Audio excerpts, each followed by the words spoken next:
Dios Todopoderoso, aún en el medio del dolor, aún en el medio de la dificultad, en el medio del gozo, en el medio de lo que sea, Señor, ayúdanos a cantar tu alabanza, ayúdanos a celebrar tu amor, ayúdanos a exaltarte a ti, el único digno de toda gloria, de toda honra, mi Señor. Ayúdanos, Señor, a mantener nuestros ojos en ti y no en nosotros mismos, no en nuestras circunstancias, no en nuestra condición, no en este mundo, Señor, sino en la recompensa eterna. Ayúdanos a tener en mente, en nuestro corazón y en nuestra misión, mi Dios, el estar en tu presencia, Dios, que es por eternidad.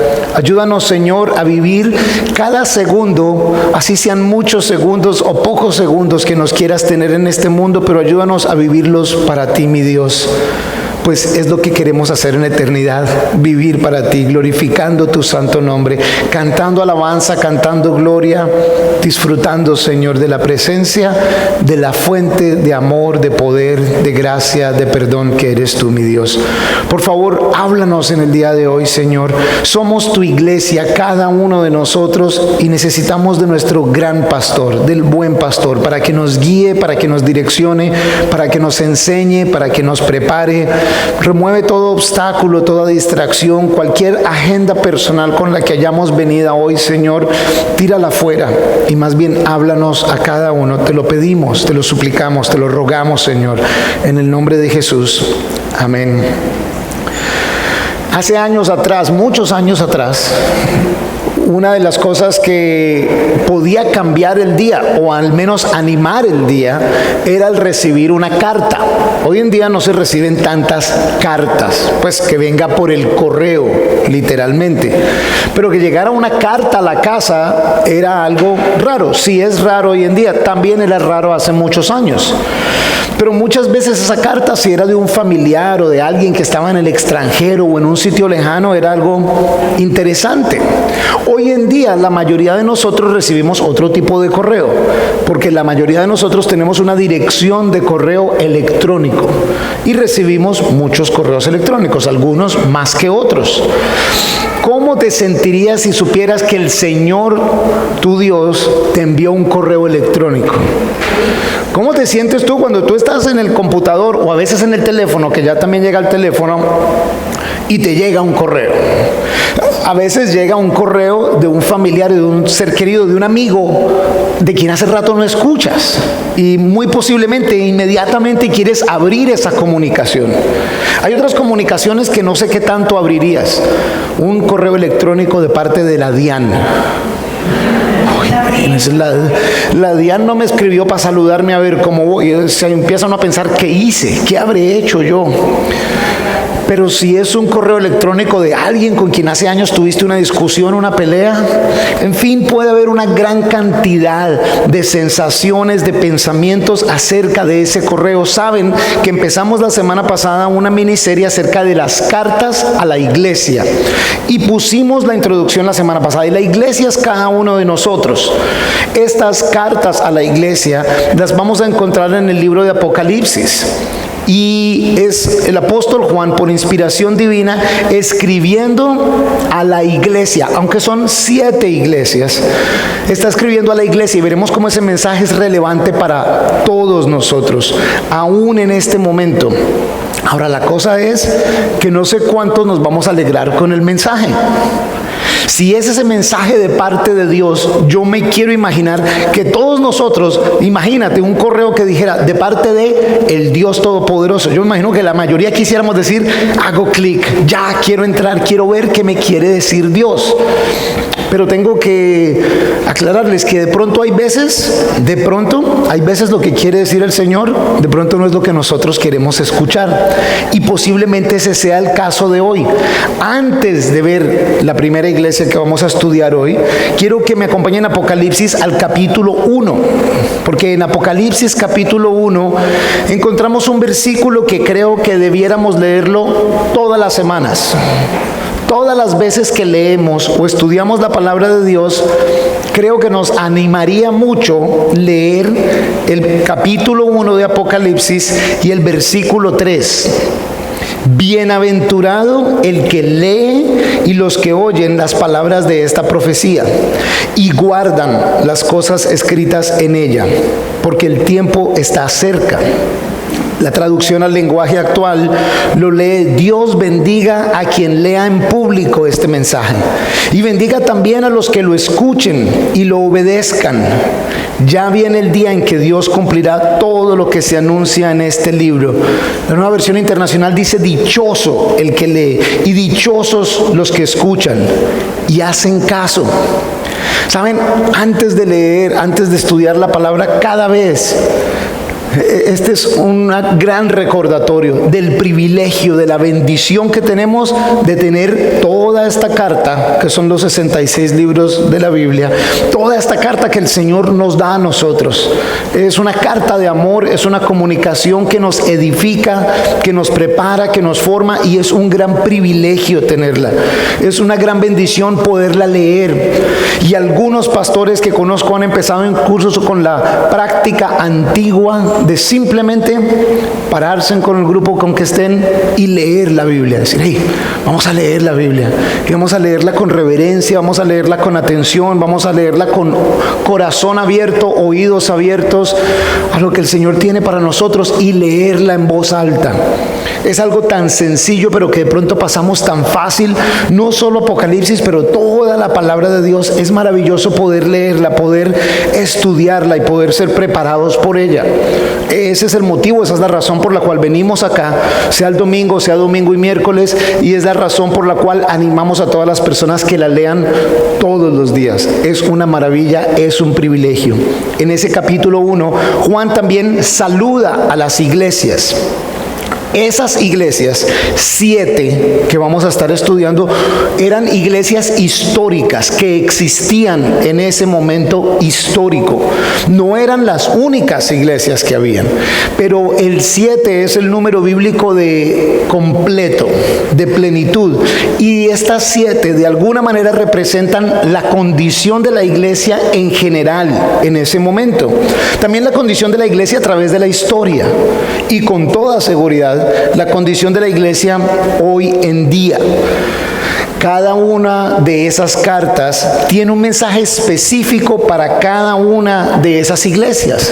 Tan es así que Jesús, quien es el autor, quien es el que le habla a estas iglesias, se describe a sí mismo de una manera en que Él, su situación, su condición son específicas para esa iglesia. Tiene un significado particular para esas iglesias. Sin embargo, el mensaje se hace general al terminar de cada carta, porque dice: todo el que tenga oído, que oiga. Y si estás aquí y tienes al menos un oído, quiere decir que también es para ti esta carta. Es para todo el que tenga oído. Y también tiene una promesa para que todos venzamos, para que haya esa victoria. La primera carta es la carta a Éfeso, pero hoy no vamos a estudiar la carta a Éfeso. Éfeso, aunque en el orden que está aquí en la Biblia es la primera carta que estudiamos, va a ser la última que estudiemos, pues cuando terminemos con las cartas vamos a estudiar la epístola a los Efesios. Por eso la vamos a dejar de última. Hoy vamos a empezar con la segunda en la lista, que es la iglesia de Esmirna. Esmirna, ese nombre, esa palabra viene de mirra, y la mirra era una sustancia viscosa que se obtenía sacándola de la corteza de un árbol que tiene un nombre muy similar a la palabra mirra, y esa sustancia viscosa, aceitosa, tenía una fragancia, un aroma bastante agradable y bastante fuerte. Se utilizaba para varias cosas, entre otras, o una de las más comunes, era para embalsamar un cadáver, para que ese aroma agradable de la mirra enmascarara el olor de descomposición de un cadáver. Esa ciudad tenía ese nombre. Era una ciudad ubicada en la provincia romana en ese momento de Asia, en la costa del mar Egeo, alrededor de 60-65 kilómetros de Éfeso, que era el otro puerto, un puerto muy importante. Esmirna era, digamos, que la competencia en cuanto a ser un puerto. Era una ciudad bien importante. Todas estas están en lo que hoy en día sería el país de Turquía. Y de hecho, la ciudad ya no existe con el nombre de Esmirna, pero es una ciudad turca que ahora se llama Izmir, y es una ciudad de alrededor de 2 millones de personas, dentro de los cuales extrañamente hay alrededor de un 20% de cristianos, en un país como Turquía que especialmente hoy en día está bien en contra de los cristianos. La ciudad era caracterizada por ser una ciudad muy próspera, había mucho mercadeo por ser un puerto, también había mucha prosperidad en la zona de agricultura, y por el desarrollo de los romanos había varios caminos que llegaban y salían de ahí, lo cual permitía rutas comerciales.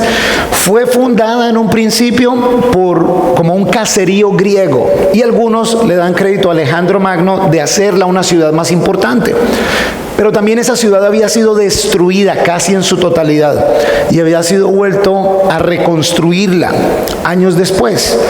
Era una ciudad también que, al permitir que los romanos gobernaran correctamente dentro de sus parámetros, esta ciudad, o sus habitantes más bien, se convirtieron en amantes del Imperio Romano, al punto que fue una de las primeras ciudades en donde se estableció el culto, la adoración al César. Construyeron el primer templo a un César, a Tiberio. Le construyeron un templo y adoraban a César como un dios, aún por encima de los otros dioses. Era un sitio pagano en donde también vivían judíos, vivían otras culturas, pero los romanos tenían esa fortaleza. Al ser ese sitio en donde se adoraba a los césares y eran tan leales, esta ciudad, de acuerdo a historiadores, es una de las ciudades que fue construida con planeación. Yo sé que a veces, incluso hoy en día, algunas ciudades se construyen sin ninguna planeación, pero aún en esa época, esta es una de las que fue construida con más planeación, que fue mejor equipada, con edificios públicos, y de hecho tenía un camino, del cual hablan varios historiadores, que lo llamaban el Camino Dorado, y dice que tenía varios elementos de oro, y comunicaban el templo de Zeus con el templo de Sevilla. Y sin embargo allí entonces se estableció la adoración al César. Y todo este contexto es importante. Si me acompañan ya a leer ahora sí, en Apocalipsis, en el capítulo 2, el versículo va a ser el 8. Ya antes de hecho de leerlo, esta iglesia de Esmirna y la iglesia de Filadelfia, 2 de las 7, son las únicas iglesias a las que no se les recrimina nada. No se les dice que están haciendo algo malo.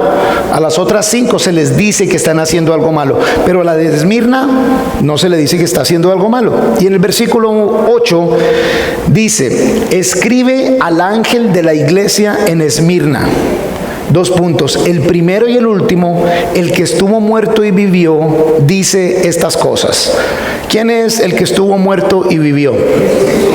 El autor intelectual es indiscutible. Jesús estuvo muerto y vivió, el primero y el último. Y es maravilloso porque se identifica con la ciudad, en el sentido de que esta ciudad nació, fue destruida, volvió a nacer, se ha fortalecido. El ángel de la iglesia, algo que va a ser consistente en cada una de las cartas, no tenemos el significado 100% seguro. Muchos sugieren que cuando se dice el ángel, y como un ángel no es otra cosa que un mensajero de Dios, esa es la definición de ángel, que ese ángel es a la persona encargada de la iglesia en Esmirna. No necesariamente un ángel, un ser celestial, sino a la persona encargada de la iglesia en Esmirna. Muchos sugieren el pastor, el líder de la iglesia. De hecho, varios sugieren a Policarpo, un hombre del cual les voy a hablar más en un momento. Coincidiría históricamente en la época en que Juan escribe esto con la existencia de un hombre llamado Policarpo, discípulo de Juan y a quien él había dejado encargado aquí, que es directamente a él a quien se le habla la carta. Pero queda genérico porque creo que así de esa manera también aplica a nosotros y aplicaba a cualquier responsable por una iglesia a través de la historia. Y recuerden, si cada uno de nosotros es la iglesia de Cristo, quiere decir que entonces puede estar dirigida a cada uno de nosotros.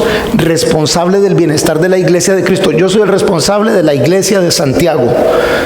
Mauricio es el responsable de la iglesia de Mauricio, y así cada uno en el nombre de ustedes. A ese ángel, al responsable de esa iglesia, le habla nadie más que Jesucristo, quien vive y reina.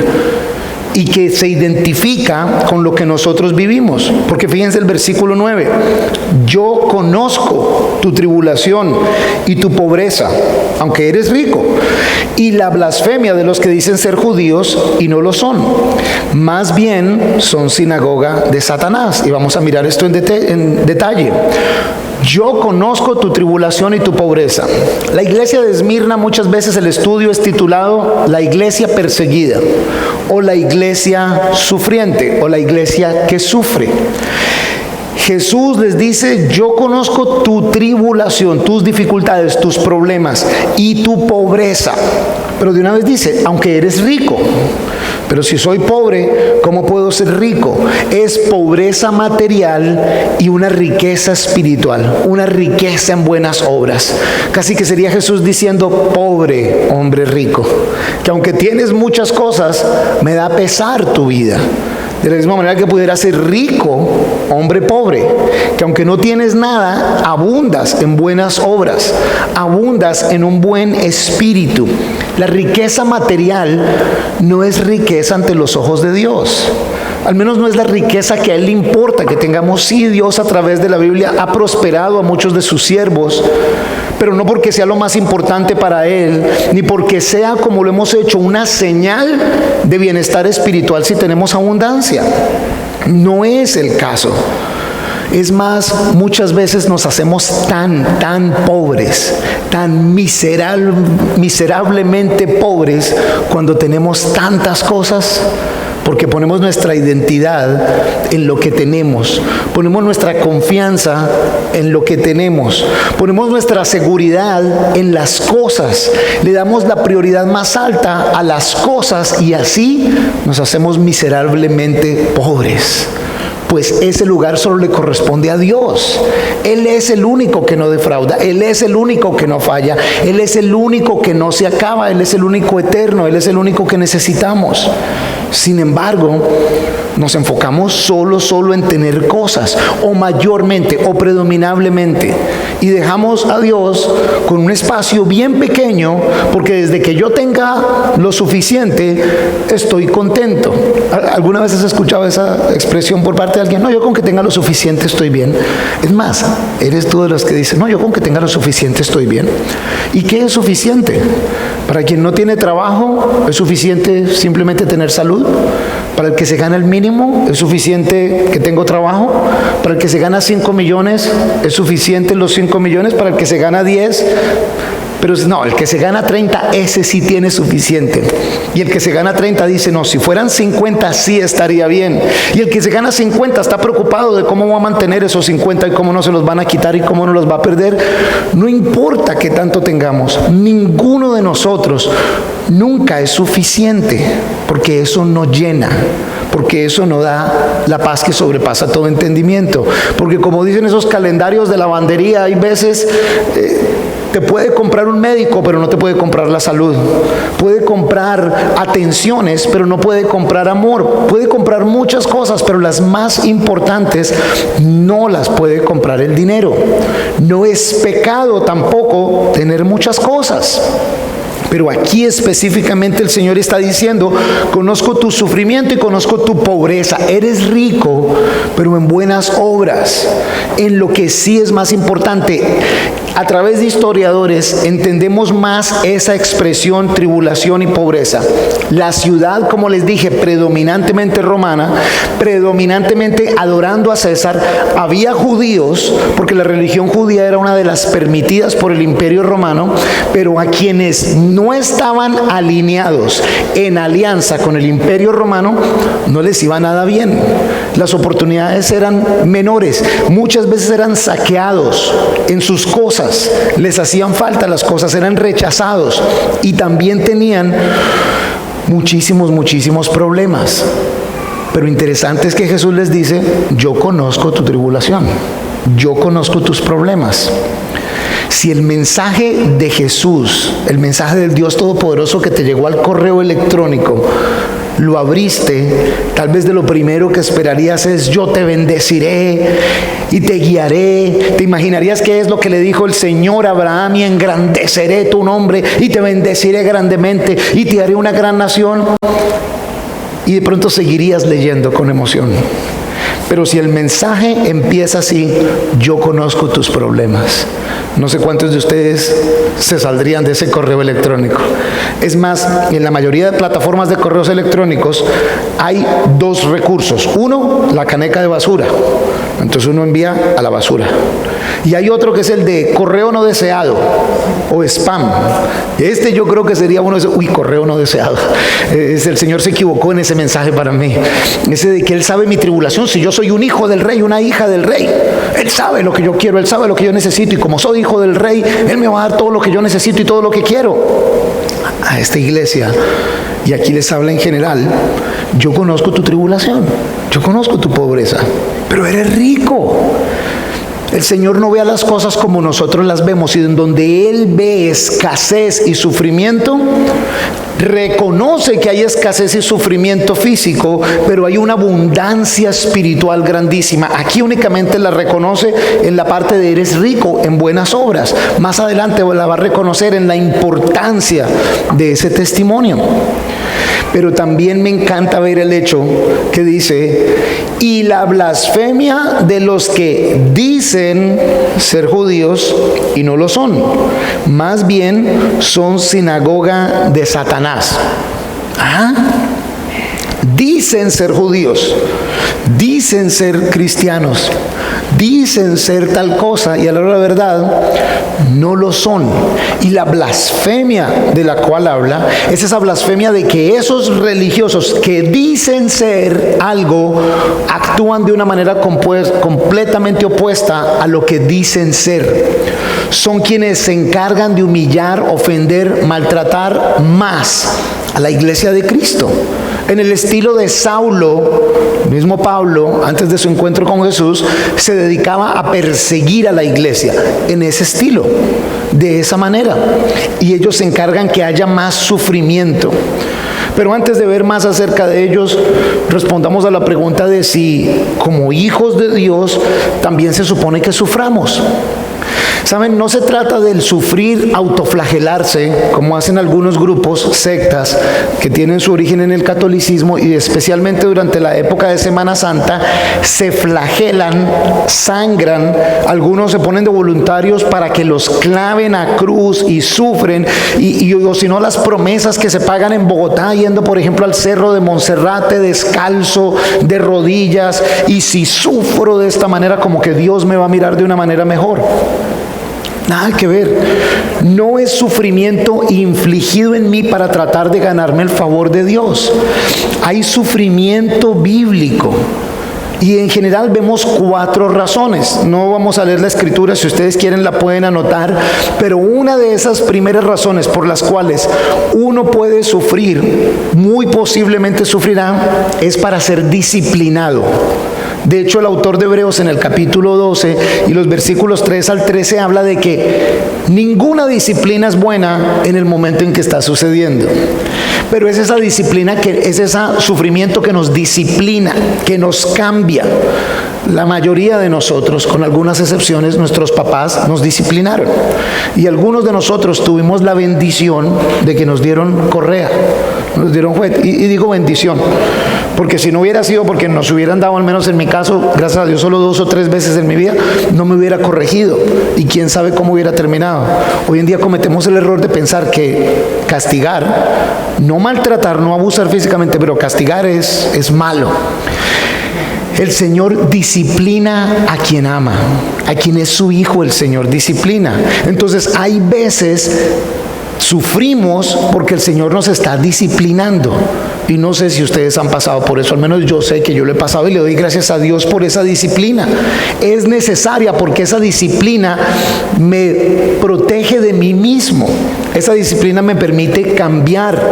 En la primera de Corintios, en el capítulo 11, vemos igual el tema de la disciplina. Entonces, en algunas situaciones, ese sufrimiento es consecuencia de nuestras actividades, de nuestros errores, y el Señor en amor nos disciplina.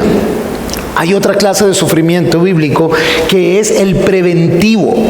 Pablo, en la segunda de Corintios, en el capítulo 12, dice que para prevenirme de creérmelas de mucho, de volverme orgulloso, el Señor me dio un aguijón. Y 3 veces le he pedido que me lo quite y el Señor no me lo ha quitado. Bástate mi gracia. Es literal el de para prevenir que no me creyera mucho, que no me volviera lleno de orgullo. El Señor me dio esta razón, este aguijón, esta puya que no me permite llegar a ese punto en donde me siento casi que soberano. Hay veces el Señor permite sufrimientos en nuestra vida que son para que no nos volvamos orgullosos, o para que no nos volvamos arrogantes, o para que no caigamos en otras cosas. La primera es de corrección después de haber cometido un error. Esta segunda es para prevenirnos de caer. También la he experimentado y le doy gracias a Dios por eso. Esa tal vez es una de las que más.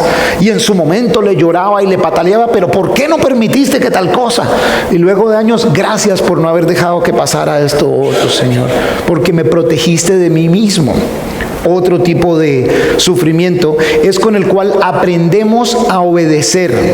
Literalmente, aprendemos la obediencia. Y el autor de Hebreos también en el capítulo 5 habla de Jesús mismo y dice que Jesús, en su sometimiento al Padre, siendo que Jesús es Dios, pero en su obediencia al Padre a través de sus sufrimientos, dice en el versículo 8 que experimentó esa obediencia, perfeccionó esa obediencia. Muchas veces esos sufrimientos, esas dificultades, es para que aprendamos a obedecer, a reconocer que Él es Dios, porque muchas veces nos pasamos de creernos que estamos en completa autoridad y autonomía en nuestras vidas, y el Señor nos pone en nuestro lugar, y si no hay obediencia, no hay movimiento hacia adelante, y si no hay obediencia, nos mantenemos en ese sufrimiento.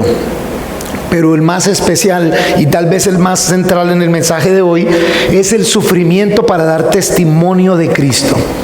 En Hechos, en el capítulo 9, por ejemplo, se habla de esto en el versículo 16 y por supuesto en esta escritura que estamos haciendo. A veces el Señor permite que tengamos sufrimiento solo para que demos testimonio de la gloria de Dios, del amor de Dios. Y ese es en el que no sé qué tanto. Si el mensaje de hoy, muchachos, es prepárense, porque así es como son las palabras de Jesús para esta iglesia. Yo sé que la están pasando mal, alístense, que la van a seguir pasando mal, pero alégrense, que es para bien. ¿Cuántos están alegres por este mensaje? La mayoría, siendo honestos, dirían, uy, no, vine el día que no era. Yo vine porque era la iglesia de Éfeso. Si yo hubiera sabido que era la de Esmirna, no voy. Y por eso me tocó cambiárselas. No, mentira, no la cambié por eso.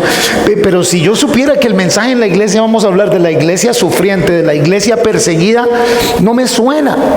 Y no les puedo hablar solo de la iglesia perseguida en África, en el Medio Oriente, en Europa Oriental, en Corea del Norte, en otros países en donde literalmente hoy en día el cristiano es perseguido, es torturado, es asesinado, es arrojado en la cárcel. Ni qué hablar de esa parte. Les sugiero que se vean la película Torturado por Cristo. Es más una película documental de alrededor de 30 minutos. Bien económica, la pueden encontrar. $1 o $2 la pueden ver. Es una película hecha en alta calidad, pero sobre todo es un hecho. Y habla de la tortura de un grupo de personas, específicamente el testimonio de un pastor durante la Segunda Guerra Mundial, principio de la Segunda Guerra Mundial, y cómo siendo torturados por alrededor de 12 años, fueron utilizados para traer salvación a muchos soldados rusos que les torturaban a ellos mismos. Pero hoy en día sucede todavía en muchísimos países y nosotros, gracias a Dios, no estamos viviendo eso. En eso no nos asemejamos a esta iglesia de Esmirna, al menos no en el ser perseguidos y torturados por nuestra fe. Ni voy a pretender decir, ay, bueno, en el trabajo si me rechazan un poquito, si se burlan de mí porque soy cristiano. Ay, honestamente pienso que sería un irrespeto compararnos con esos cristianos simplemente que porque aquí nos hacen cara rara por decir que somos cristianos. Pero sí creo que en lo que nos parecemos es en que cada uno de nosotros tiene distintos sufrimientos, cada uno de nosotros tiene distintas dificultades, pero muchas veces porque nos llamamos cristianos pensamos que no tenemos por qué sufrir. Y hacemos oraciones como que no debemos sufrir y como que Dios se está equivocando y como que a Dios se le está pasando algo, ¿saben? No sé por qué razón estemos pasando los sufrimientos que estemos pasando. Algunos de nosotros de pronto estamos pasando por sufrimientos porque Dios nos está disciplinando como consecuencia de nuestras acciones. Algunos de pronto estamos pasando sufrimientos porque Dios nos está protegiendo de nosotros mismos. Algunos de pronto estamos pasando sufrimientos porque Dios nos está enseñando a obedecerle. Pero es posible que algunos de nosotros estemos pasando sufrimientos para que demos gloria y honra a lo que Dios está haciendo de todas maneras. Aún en el medio del dolor, cantábamos ahora. Aún en el medio del dolor te alabo, Dios. Cantaré tu alabanza, daré gloria. Mi canción en el desierto, Señor, en las buenas, en las malas, en escasez, te adoro, te alabo. Las 4 canciones de hoy tenían un tono como de, en el medio de la dificultad, Señor, de todas maneras, te voy a adorar, te voy a alabar. Pero realmente podemos decir, yo soy la iglesia de Jesús, aún en el sufrimiento, aún en la adversidad, aún en la dificultad, Señor, mi oración va a ser una de alabanza a ti, Dios, una en que exalte tu santo nombre, una en la que sea testimonio para otros de la manera en que estas personas lo vivieron. En el versículo dice, aún de aquellos que dicen ser judíos, o sea, se las tiran, si lo pusiéramos en el término nosotros, de cristianos, sinagoga de Satanás. En el Nuevo Testamento, para la iglesia naciente, solo hay 2 lugares en donde se hace referencia al sitio de reunión de los creyentes como sinagoga, porque en general ya no se reunían en las sinagogas. Este puede ser un grupo de judíos practicantes desde el punto de vista cultural, que hayan sido herederos de la tradición judía y que mantengan el templo por los beneficios, por las ayudas, porque es aceptado por el imperio del momento, y de pronto son simplemente judíos de apariencia, pero la blasfemia que cometen es la de atacar a los nuevos creyentes. O puede ser un grupo de judíos muy practicantes y muy creyentes en la ley, pero que han rechazado a Jesús como Señor y Salvador. No solo eso, sino que ahora se oponen a la iglesia de Jesús. Se oponen a quienes están hablando que Jesús es el Mesías, el Hijo de Dios. O pudieran ser simplemente religiosos de cualquier corriente que se oponen y ayudan a perseguir a quienes proclaman el nombre de Jesús. ¿Sabes? Las persecuciones más grandes a la iglesia de Jesús a través de la historia han sido por parte de religiosos. La Inquisición, que fue uno de los crímenes más atroces en la historia, era hecha por parte de religiosos, fuera del contexto bíblico. E incluso ha habido persecución, hasta incluso de la misma iglesia evangélica, la iglesia evangélica, y es fácil identificarlo cuando es completamente fuera de contexto, fuera del carácter de Dios. De ellos, no la palabra, pero el historiador Eusebio y a través de otros historiadores nos cuentan de Policarpo, de quien les hablé al principio. Se dice que este hombre Policarpo, a quien Juan mismo discipuló, llevaba años sirviendo a la iglesia y que fue el encargado de la iglesia en Esmirna por muchos años, y de cómo él fue traído ante autoridades a hacer algo que era estándar hacer con otros. Di que César es tu Señor. Y a quien lo decía, prácticamente que le daban un certificado para poder ir a comerciar, para poder ir a hacer otras cosas, buscar favor. Yo considero a César mi Señor, y ese mi Señor es como decir mi Dios. Pero al que decía, no, yo no puedo decir eso, que no fuera judío era permitido, normalmente lo metían a los leones. Lo torturaban de alguna otra manera y lo dejaban ir si le iba bien. Lo normal era meterlo a los leones. A este Policarpo, dicen los historiadores, que al traerlo y le dijeron, di que César es tu Señor, dice, 86 años he proclamado a mi Señor. ¿Lo voy a negar ahorita? Y que entonces dicen, no más, pues vamos a quemarlo vivo. Y dicen que muchos de los mismos judíos del área fueron a buscar, listo, leña, vamos a quemarlo vivo, ni siquiera los leones, lo vamos a quemar vivo, ran. Y dicen varios cuentos históricos, recuentos históricos más bien, no es la palabra, que ponen la leña y le meten candela. Pero Policarpo no se quemaba. y que fue necesario que un guardia viniera y lo traspasara con una lanza para ahí sí morir. Y murió Policarpo. No sobrevivió a esta situación terrible, pero como él, muchos más de la región decidieron entregar su vida antes de blasfemar, de olvidarse del nombre de Dios. ¿Qué clase de iglesia es esa? ¿Será que nosotros pudiéramos ser una iglesia que está dispuesta a sufrir para dar testimonio del Señor? ¿Se imaginan el mensaje poderoso de esa iglesia? Yo al menos pensaría, pero si ya me diste todo el contexto de la iglesia de Esmirna y ya me dijiste todo eso, me trasteo, me voy a vivir a otra ciudad, a otro pueblo donde no haya eso. Éfeso quedaba solo a 50, 60 kilómetros, me voy para allá que ya no están persiguiendo tan duro. ¿Qué me voy a quedar haciendo acá? Pero era el propósito de Dios. Yo sé lo que están pasando, sé de su pobreza, sé de su necesidad, pero sin embargo sepan que son ricos. Y en el versículo 10 les dice: no tengan ningún temor de las cosas que han de padecer. ¿Sí se dieron cuenta? Yo sé que están sufriendo, pero no tengan temor de lo que van a seguir sufriendo, de las cosas que van a seguir padeciendo. He aquí, el diablo va a echar a algunos de ustedes en la cárcel para que sean probados, y tendrán tribulación por 10 días. Sé fiel hasta la muerte, y yo te daré la corona de la vida. ¿Cuántos quieren recibir ese mensaje hoy? Señor. Pero algunos pudieran decir, bueno, 10 días, ok, hoy es domingo, entonces hasta el próximo miércoles, yo aguanto. ¿Saben? La expresión 10 días se utiliza bíblicamente varias veces para hablar un tiempo corto. Pero Pedro, en la primera de Pedro dice: miren que sus hermanos en el resto del mundo están pasando por muchas tribulaciones y problemas, y seguirán sufriendo por un poquitico de tiempo, comparado con eternidad.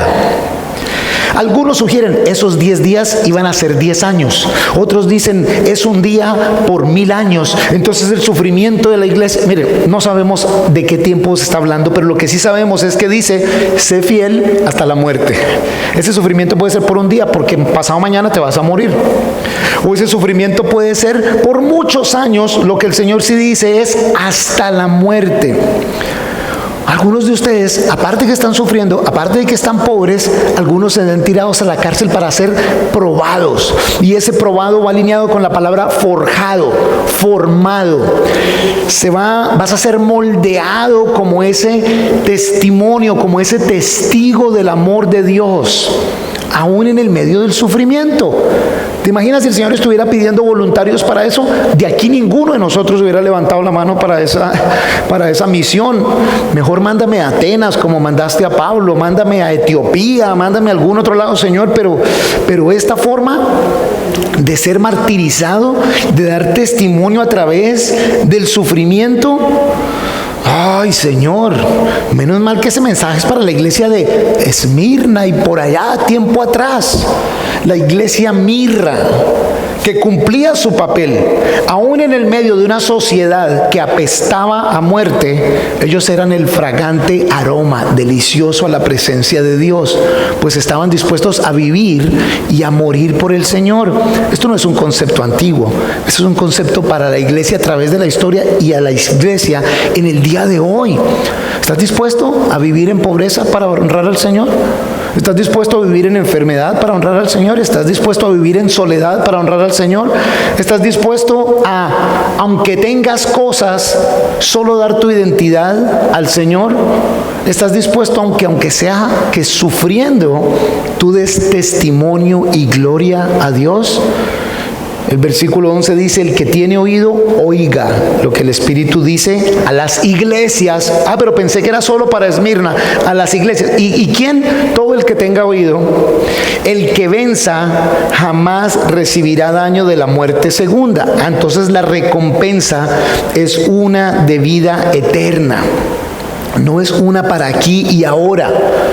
Por tiempo no vayan, pero es Santiago 1:12 quien nos habla y dice: bienaventurado el hombre que persevera bajo la prueba. Cuando haya sido probado, recibirá la corona de vida que Dios ha prometido a los que lo aman. Bienaventurado el que persevera, el que se mantiene en el Señor, aún en el medio de esas dificultades. ¿Qué es ser vencedor en la fe? Acompáñeme a esta escritura, sí, que es Hebreos capítulo 12. Hebreos capítulo 12, los primeros 4 versículos. En estos versículos, el autor de Hebreos nos da una explicación de cómo prácticamente somos esos vencedores en la fe. Hebreos 12, versículos 1 al 4. Por tanto, nosotros también, teniendo en derredor nuestro tan grande nube de testigos, despojémonos de todo peso y del pecado que tan fácilmente nos enreda. Y corramos con perseverancia la carrera que tenemos delante de nosotros, puestos los ojos en Jesús, el autor y consumador de la fe, quien por el gozo que tenía delante de él, sufrió la cruz, menospreciando el oprobio, y se ha sentado a la diestra del trono de Dios. Ojo al versículo 3. Consideren pues al que soportó tanta hostilidad de pecadores contra sí mismo. ¿Para qué voy a considerar a Jesús y todo esto? Para que no decaiga el ánimo de ustedes ni desmayen, pues todavía no han resistido hasta la sangre combatiendo contra el pecado. Tengan claro lo que hizo Jesús por ustedes. Tengan claro que Jesús es a quien seguimos. Tengan claro que Jesús es nuestro maestro, que Jesús es nuestro pastor, que Jesús es nuestro redentor y a Él es al que seguimos. Y miren lo que Él pasó. Sabiendo lo que Él pasó, no se desanimen, no se desmayen, porque ninguno de ustedes ha pasado lo que Él ha pasado. Es lo que el autor de Hebreos está diciéndonos a nosotros hoy también. Pero saben, algunos de nosotros le ponemos límites al Señor. Bueno, Señor, hasta allá sí, ya no, Señor, no. Yo conmigo lo que sea, pero con mis hijos no te metas, por favor, Dios. No, Dios, yo lo que sea, pero hasta este punto. Y algunos de nosotros entonces tenemos nuestra experiencia religiosa y venimos a la iglesia para nosotros, por nosotros. Señor, guíame, Señor, muéstrame, Señor, ayúdame, Señor, dame, prospérame, Señor, tráeme una pareja, Señor, arréglame a mi pareja, Señor, cámbiame a mi pareja, Señor. Y empezamos a pedir un poco de cosas para nosotros y se trata todo de nosotros y no de Él. Y perdemos de vista que Él, el Maestro, nuestro pastor, nos dio un ejemplo y nos dicen numerosas veces: hey, ojo a mi ejemplo, esto es lo que yo estoy haciendo, y nos mantiene con la... Pero recuerden, me voy a preparar un sitio para ustedes. Pero recuerden, yo me sobrepuse a la muerte y ustedes se van a sobreponer a la muerte si están conmigo, si me siguen. Hey, mantengan sus ojos en mí. Él nos lo recuerda todo el tiempo y nos da esa esperanza de que la segunda muerte no tiene ninguna autoridad o poder sobre nosotros. Y la segunda muerte, si lo quieres estudiar más en detalle, es Apocalipsis capítulo 20 versículo 14 y Apocalipsis capítulo 21 versículo 8. Allí nos habla de la segunda muerte, para la cual el discípulo de Jesús no tiene por qué preocuparse. Pero quien no ha recibido a Jesús como Señor y Salvador, y quien no lo vive, porque al principio en el capítulo 1 dice: bendecido, bienaventurado, doblemente bendecido el que lee, el que escucha y la pone en práctica. No el de porque está escrito en una pared, no el de porque llevo colgada una crucecita, no el de porque tengo mi Biblia, sino el que lo vive no se tiene que preocupar de esa segunda muerte. Pero en la muerte física, perseveren, serán vencedores. ¿Hasta qué punto? Hasta la muerte. No vayamos a caer en esos de algunos que dicen ser judíos y no lo son. No vayamos a ser nosotros algunos que decimos que somos cristianos y no lo somos. Es más, algunos, templo de Satanás. Parecen unas palabras fuertes de parte de Jesús. Pero si lo ves desde el punto de vista práctico, quien rechaza a Jesús como Señor y Salvador se condena a sí mismo. Y quien se opone a la obra redentora de Cristo favorece la labor de Satanás, que desde el principio es lo que ha tratado de hacer. Fue lo que hizo la serpiente en el jardín de Edén: buscar cómo romper esa relación con Dios, hacernos dioses a nosotros mismos, hacer que lo sigamos a Él. Cuando alguien se opone antibíblicamente a la obra del Señor, basado en costumbres, basado en religiosidad, basado en lo que sea, está favoreciendo la obra de Satanás. Por eso Pablo se asquea de quien él era antes, pero era un conocedor, un erudito de la ley y de las prácticas religiosas.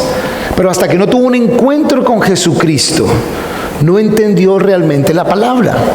Todavía hoy en día corremos el peligro de ser tan religiosos y tan llenos de costumbres y de cosas que negamos que Jesús entonces es lo más importante. Y quitamos a Jesús del trono, y con eso nosotros o cualquiera de nosotros se puede estar convirtiendo en templo de Satanás. Es el templo del Espíritu Santo la vida de cada uno de nosotros. Pero cuidado que no sea el templo de nosotros, en donde buscamos la influencia favorable y sobrenatural de Dios, pero para hacer lo que nosotros queremos.